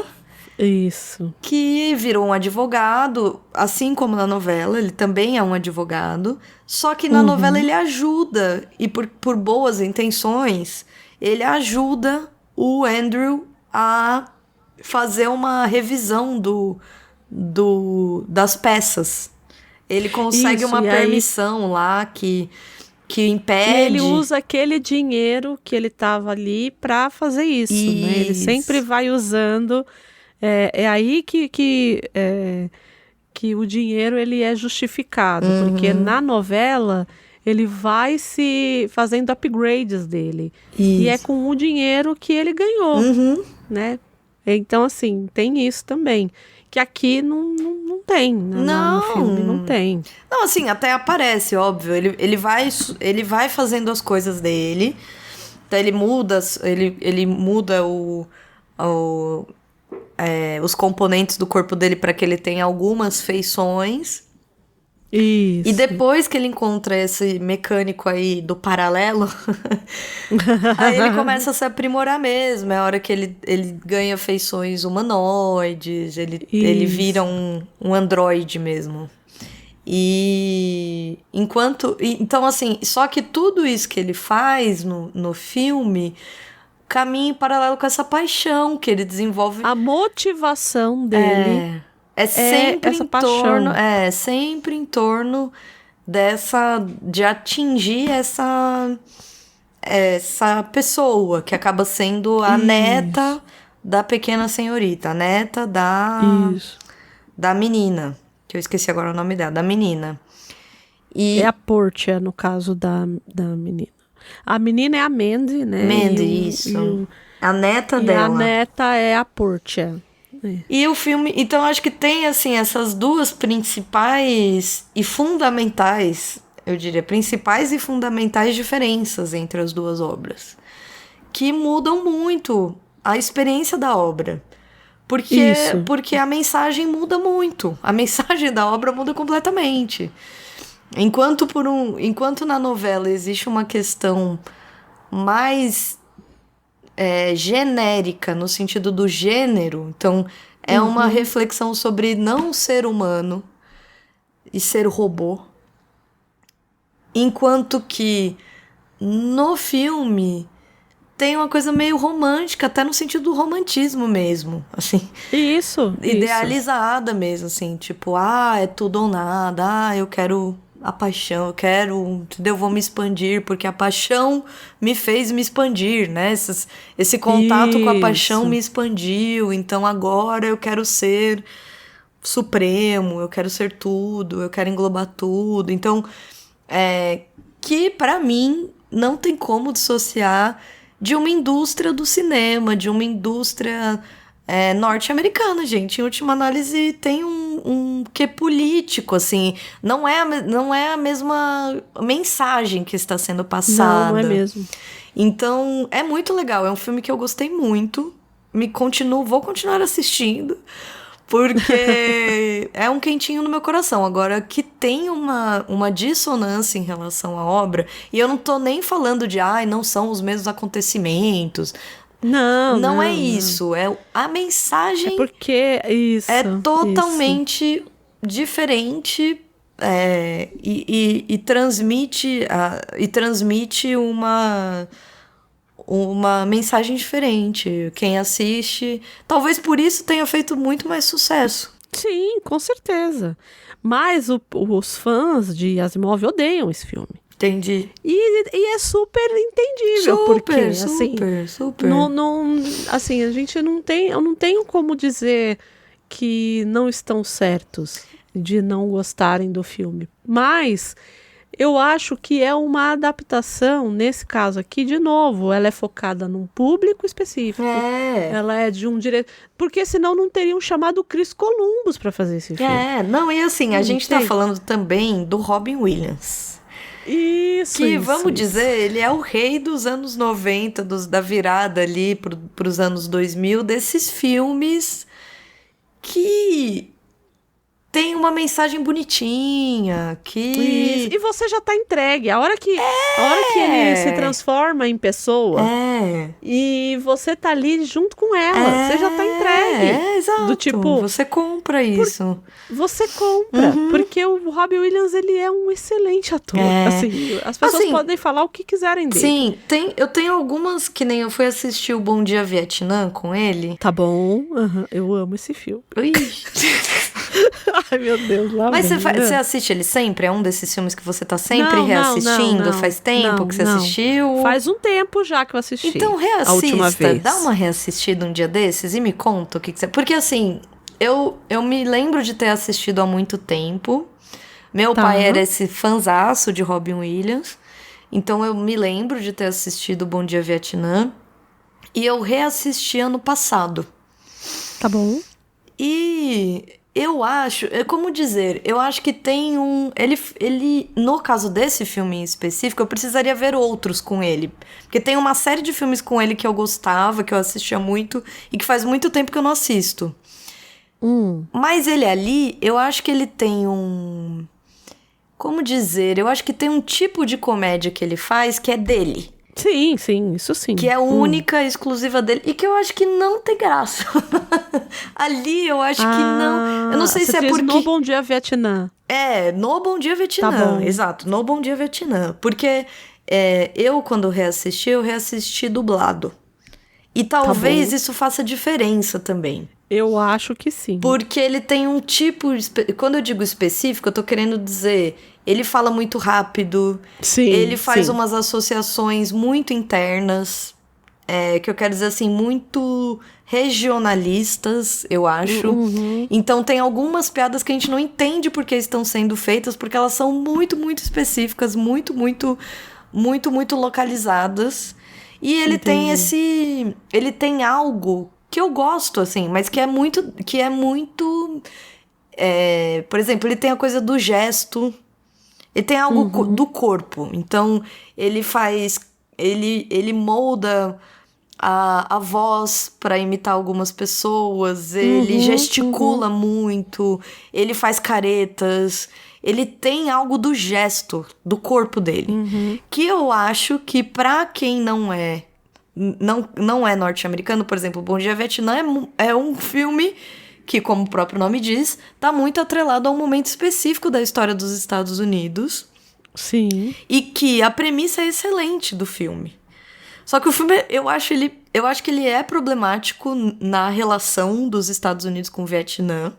Primeiro, acho que tem um problema muito grande ali, que tá ok porque, assim, anos 90, né? Então, a gente ainda não problematizava de uma maneira consciente alguns tipos de abordagem, que eu acho que são... Não, a gente achava que os Estados Unidos tinha ganhado a guerra, entendeu? Não, e assim... O Vietnã ganhou, os Estados Unidos perdeu e o Ramo ganhou, Não, entendeu? e assim, ele começa a perseguir uma moça. Gente, é um negócio assim, que chega uma hora que me dá um nervoso. Eu falo, gente, pelo amor de Deus. Não, faz anos que eu não Nossa, assisto assiste, esse filme. eu quero muito saber o que você vai achar.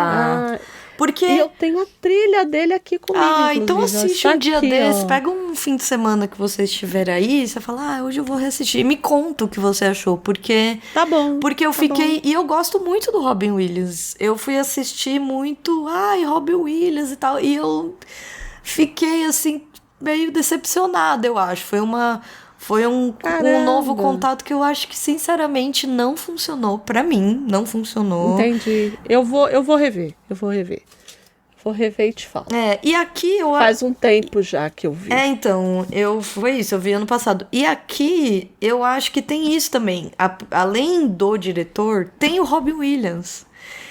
Que aqui já estava um pouco consagrado como esse ator Da comédia. da comédia e do... Ele tem um apelo dramático muito forte, que não, é o que você falou, não tem como você não comprar. Você mergulha mesmo, assim, ele te conquista, ele é muito carismático também, então... Então... Ele é mesmo. Eu acho que, assim, se a gente fosse fazer uma análise crítica, idealista, política aqui, é um prato cheio. Porque é isso, ele é o nosso herói aqui, o nosso personagem, o nosso anti-herói aqui, ele tem um lugar muito específico, assim, então eu acho que eu entendo os fãs do Asimov que não gostam do filme, apesar de eu gostar muito, eu também. assim, eu gosto. Acho que é um perfeito Sessão da Tarde. Ele te emociona, você quer mesmo que tudo dê certo, você ri quando é pra rir, você chora quando é pra chorar. É um filme muito coração, assim. Mas é isso, eu acho que cabe crítica, sim. Acho que, primeiro, que não orna com a obra totalmente. Não orna nada com a obra. Não orna. Esvazia a obra, acho que é até perigoso, assim. Acho que esvazia o que tem de crítico da obra, esvazia. Mas é isso, né? A indústria cultural roubou meu coração. Roubou meu coração, gente. Então, lutem Deus. Aí, gente. Univos. Vocês que lutem. Univos. Então, e ele vai passando por esses anos, enfim, tanto na obra quanto... E aí, o que complica aqui? Quando a obra de fato separa? É quando ele conhece a neta da pequena senhorita. Isso. Porque ele se apaixona pela moça. Na verdade, ele já era apaixonado pela pequena senhorita. Isso. E aí, quando ele conhece a moça, ele fala assim, quem é você? Né? E ele fala assim, ela tá usando o seu rosto. No filme, eu acho muito engraçado. Ela roubou o seu rosto. É muito bom. Ela, não, é um problema de hereditariedade. E você fica meio assim, como assim? Um robô super inteligente que não entendeu o que tá acontecendo, o filme gente. tem uns momentos assim. Mas é aquilo de tratar o robô nessa chave da criança. Não, assim, e ele já viveu ali, gente, mais de 100 anos, entendeu? Sim, ele é um robô, ele já leu tudo, ele sabe tudo de biologia. Não, mais de 100 anos não, mas uns... Mas quase, assim, ele já tá bem ali, uns 70 anos ele já tem, uns 60 e pouco, 70 anos ele já tem. Então ele já leu, mas já tem umas tiradas ali com sexo também. que no começo dá pra entender, porque ele tá aprendendo e tudo mais, mas depois meio que o filme esquece que ele já sabia disso. Então o filme fica numa de, nossa, é mesmo? É disso que você está falando? Né? Assim, que também força um pouquinho ali a coerência. Então, e aí quando as coisas... E aí, isso eu acho curioso. E aí é um filme pra família mesmo, né? Porque quando eles têm que falar a respeito disso, do tipo, e aí? Como é que foi esse negócio aí? Eles não falam nada, entendeu? Exato. Porque o que acontece? Ela também, assim como a avó dela, que se apaixonou por ele, isso, mas que não foi adiante, que acabou se casando e tendo filho e tendo netos, enfim... A neta também. Tanto que... E aí é muito engraçado, porque no filme, no começo lá, a gente não acha que ele entende, porque o pai pesca, o pai fala assim pra ela, porque o pai percebe que ela tem uma questão ali com ele, e o pai fala assim, você não pode criar esse tipo de laço com um robô. O pai fala pra ela. E é o que ela repete. É o que ela repete, não, ela repete pra si, né? Do tipo, é que eu tenho um amigo, fulano me pediu em casamento. E aí o robô fica falando, né? Que ótimo, quanto que vai ser? Isso, exato. E aí ela fala assim, então, mas eu tenho um amigo que eu gosto muito desse amigo. Mas eu não tenho o que fazer. E aí ele fala assim, então, é fácil, é só você casar com esse amigo. E a gente, na nossa ingenuidade aqui... tá achando que ele que ele não tinha pescado, que era ele. Porque ele não podia falar nada na real, porque ele não era ainda um robô livre, enfim. Mas ele não podia falar nada e tal, mas ele sabia que era com ele. E aí quando ele dá um beijo, eu acho, na Porte, aí ela fala assim, eu não sei o que você tá querendo e não sei o que, eu vou me casar com fulano. E aí ele fala assim... realmente é uma coisa de hereditariedade. Isso. Tipo, E aí você fala assim, caramba, então ele é tão inteligente para umas coisas. Eu acho que tem umas incoerências. Outras... O roteiro, ele assim, não acho que pra funcionar, ele faz de propósito. Mas uma pessoa que está minimamente prestando atenção no filme percebe, assim, que tipo, tá incoerente, porque é isso. Tá incoerente aí, ele colega, é super inocente, ele tem uma dificuldade de ler ironia. Isso. Que em determinados momentos funcionam, que em outros determinados momentos também não funcionam. Então, eu acho, assim, que é isso. Um filme que é moldado pra te causar e pra contar pra você uma determinada história. Então... Isso. E aí é isso. Aí, enfim, aí ele vai... o apaixonamento e o desenvolvimento, o aprofundamento da relação vai dependendo e correspondendo com as alterações que ele vai fazendo nele. Isso, então, primeiro ele muda as partes internas para partes... para uma mescla de órgãos ali, meio humanos, meio biológicos, meio não biológicos. Depois ele faz essa mesma coisa com o cérebro positrônico dele, que vai mudando um pouco. Então ele começa a ter mais profundidade, mais complexidade nos sentimentos. E por último ele desenvolve mais a percepção dele. Então toque, a própria questão sexual e tudo mais vão ornando a relação com o desenvolvimento ou a troca ali. O desejo de trocar essas coisas. Isso, né? Que culmina com isso. E aí ele fica, então, ali muitos anos com a Porsche, eles ficam juntos e tudo mais. Ela começa a envelhecer. Sem se casarem. Sem se casarem. Tem isso. Porque existe um momento no filme, que também tem na novela, isso. que ele quer ser considerado um homem. Isso. E rejeitam. Porque até então ele é um robô, e aí rejeitam. Porque ela fala assim, eu te amo, você me ama, mas a sociedade, eles não vão nos aceitar. Isso. Ele fala, não, eu vou dar um jeito nisso. Aí ele faz tipo um apelo pra Suprema Corte Internacional, qualquer coisa assim. Que ele faz isso várias vezes, né? Isso na menor escala e depois vai aumentando, né? E ela começa a envelhecer, estamos falando do livro, do filme. Do filme. Ela começa a envelhecer e ele começa a se tocar do tipo, bom, você vai morrer como todos morreram, e eu vou continuar aqui, e eu não vou saber viver sem você, porque a minha vida dos últimos, 40 anos foram todas com você. Uhum. Então ele toma essa decisão do tipo, eu vou fazer alterações em mim para me autodesligar. Em algum período, assim, eu vou me colocar aí uma obsolescência programada aqui em mim. Uhum. E culmina um pouco com isso. Então ele vai envelhecendo, aí você vê que ele envelhece junto com ela. E num último suspiro, que aí combina com o livro, com a novela. Isso. Que num último momento ali, essa Suprema Corte aí reconhece que ele é humano e que eles são um casal, que eles são casados e tudo mais, e que ele é um humano. E aí ele morre.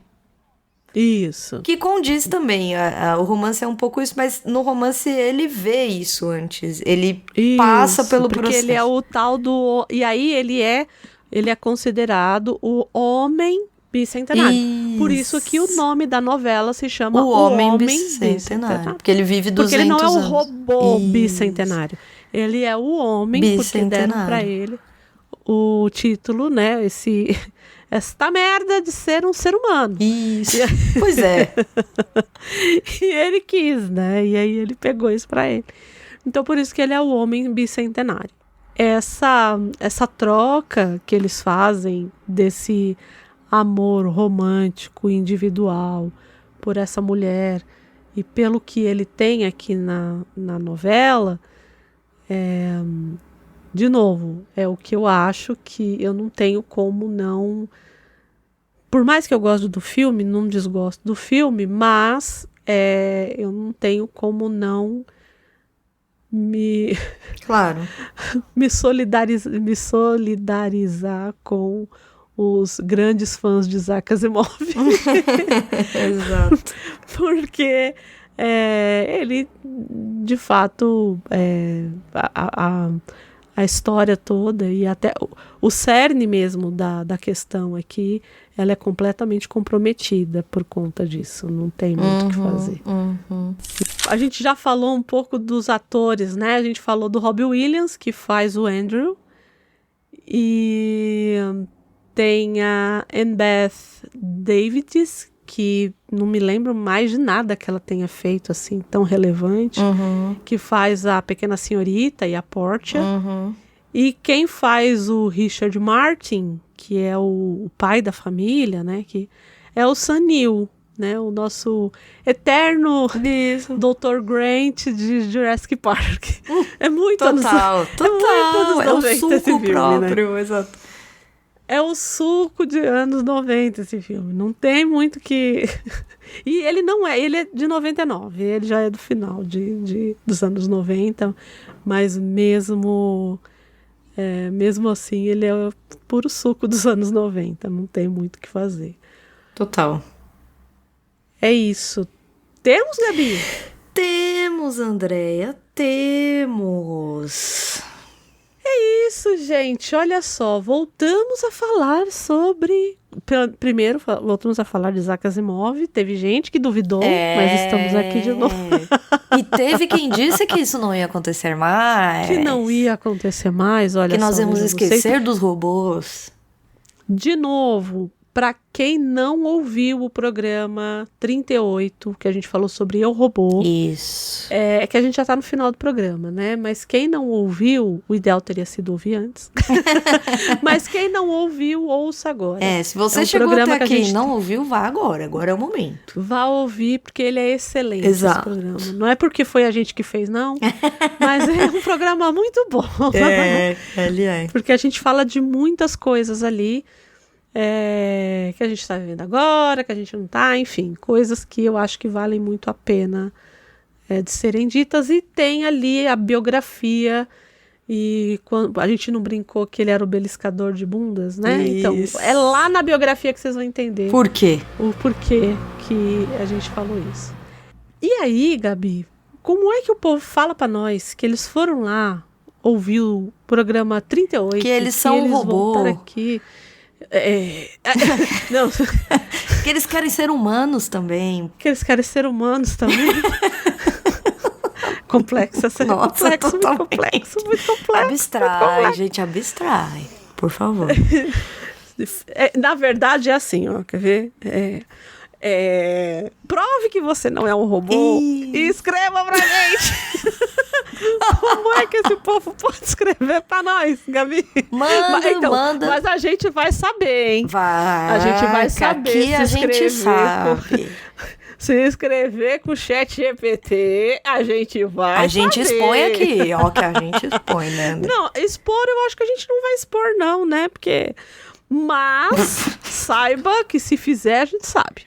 A gente pode até não expor, mas no nosso coração... Ah, mas a gente sabe. No nosso coração, que é o que importa. Que é o que importa, né? Manda um Mas e-mail, como é que esse povo faz? e-mail pra nós, pro livrosencartaz@portalrefil.com.br. Escreve cartinha que a gente ama. Ou segue a gente nas redes sociais, no nosso Instagram, no @livrosencartaz_. Aproveita pra seguir a gente, pra comentar nos nossos posts, pra mandar pros amigos, pra compartilhar no story, pra mandar direct, que a gente também ama. É isso. Sempre agradecendo aos meninos do Portal Refil por conta do quê? Desse pequeno puxadinho que a gente tem aqui a cada 15 dias. Agradecendo a minha co-host favorita, a dona Gabriela Ideale. É nóis. Se você tá ouvindo, você aí, tá ouvindo a gente até agora, chegou até agora ouvindo essas duas malucas falar de Robbie Williams, de robô, de Isaac Asimov. Você, por que você não vira patrão? Vira patrão, vem dar um cascai pra nós, pagar aquele cafezinho, um café, uma água com gás. Água com gás, isso. Como é que você pode fazer? Tá aqui no post, dá um page view lá pro portalrefil.com.br. Isso. Tá no post as formas de apoiar, que é lá ali pelo Apoia-se, a forma mais fácil. Eba, isso aí. Muito obrigada, dona Gabi Ideale. Já tô. É porque é Andrew Ideale. Isso, exatamente. A gente entrou no clima aqui hoje. Já falando em nomes e tudo mais, a gente incorporou. É isso. Eu que agradeço. Antes de irmos, nós estamos fazendo programas de parzinho de vaso. Isso, logo. Né? Logo, nós também vamos falar a respeito de... De quê? De autômatos também. Vai ser Isaac Asimov da próxima vez? A única coisa que eu posso dizer, não. Isso. Não será sobre autômatos. Mas eu acho que vai bater no coração de muita gente. Também acho. O próximo programa, ele vai... Façam suas apostas. É isso que eu tenho a dizer. Façam suas apostas. Acho que tem como ganhar as apostas aí. Eu acho também. É só olhar o que a gente não fez ainda. Isso. E olhar, nós nunca falamos desse autor aqui. Já é uma dica. Olha lá, dica nunca quente. Falamos desse autor aqui. Exato. Segunda dica. É um filme cult. Pronto, André, aí você já foi. Agora foi pronto, muito bondosa. André foi bondosa, acordou bem, falou: hoje eu vou ser bondosa. Foi bondosa. Pois é, né? Não acostuma não. Aproveitem, porque não é assim, não. Que não é bagunça, não é assim. Não é, não. Não é. Só um pouquinho, só de vez em quando. Então fiquem bem, cuidem-se. Um beijo pra todo mundo. Até o próximo programa. E tchau, tchau. Tchau, tchau.